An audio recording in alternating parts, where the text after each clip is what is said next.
You know, every single year as we get closer to the Kentucky Derby, everyone is looking for an edge. We're all hunting for that one little secret, that single piece of data that's going to crack the code.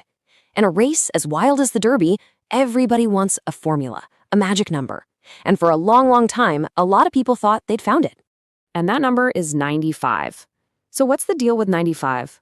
Why has this specific number been such a big deal in horse racing circles for decades? Well, it all comes down to a popular way of measuring just how fast a horse can run.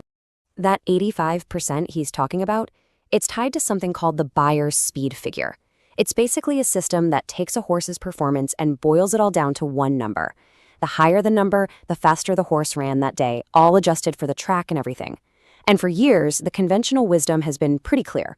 If you want to find the Derby winner, you start with 95. And the rule itself? Oh, it's about as simple as it gets. You're looking at this whole field of contenders, and you just apply this one quick filter. Has a horse run at least one race that earned a 95 Bayer speed figure?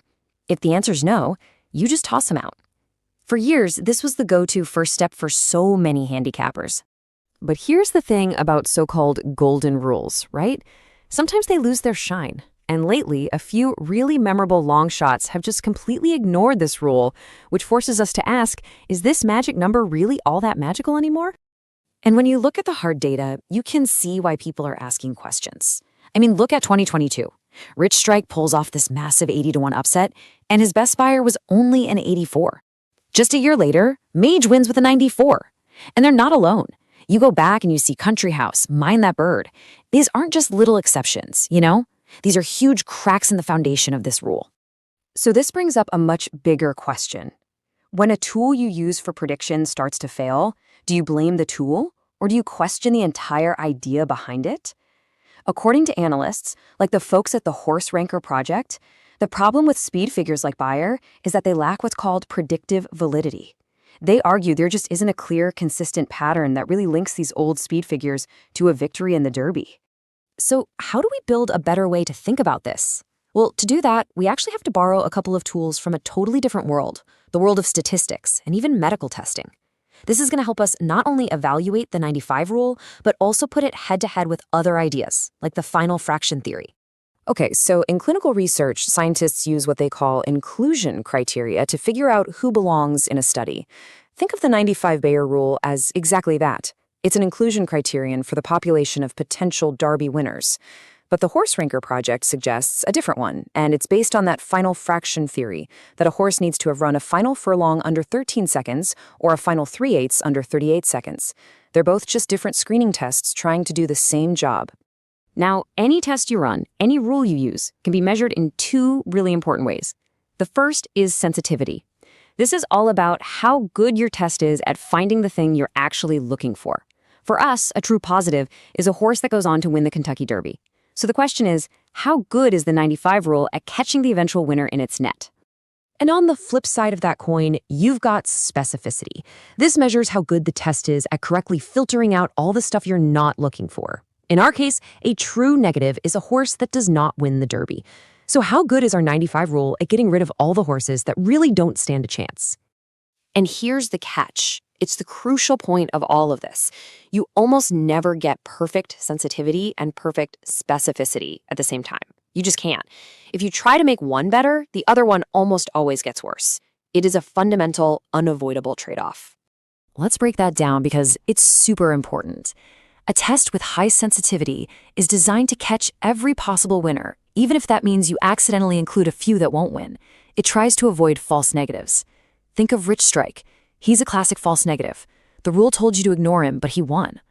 A test with high specificity, on the other hand, wants to exclude every single non-winner. It tries to avoid false positives. That's when you flag a horse as a contender when really it's got no shot. This chart right here shows you that trade-off perfectly. Imagine the curve on the left is all the future Derby non-winners, and the one on the right is the winners. That vertical line, that's our cutoff, our 95 Bayer rule. Now, what happens if we lower it to, say, 85 to make sure we catch a horse like Rich Strike? Well, our sensitivity goes up, great, but look what else happens. We sweep in a huge number of additional non-winners, and our specificity plummets. There's just no perfect place to draw that line. So let's bring all this back to where we started. Now that we have this new language, we can stop searching for one single magic rule and start thinking like a strategist, evaluating different methods, each with its own pros, its own cons, and most importantly, its own underlying logic.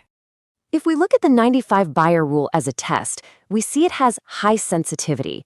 Catching about 85% of winners is pretty good, but its specificity is much, much lower. A whole bunch of horses clear that bar and still don't win. The argument for something like the final fraction theory is that it's based on a more rational idea. It's not just about some general speed number from a past race, it's about how a horse finishes a race. That's a direct measure of stamina, which might have way more predictive validity for a grueling race like the Derby.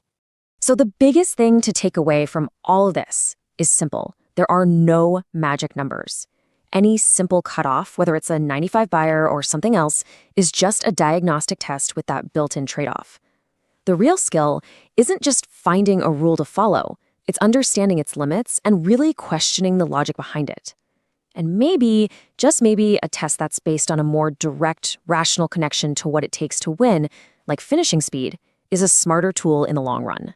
And that leaves us with one last thought.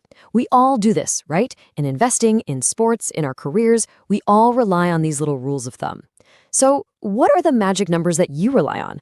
And after hearing all this, have you ever stopped to question not just the number itself, but the whole principle it's based on?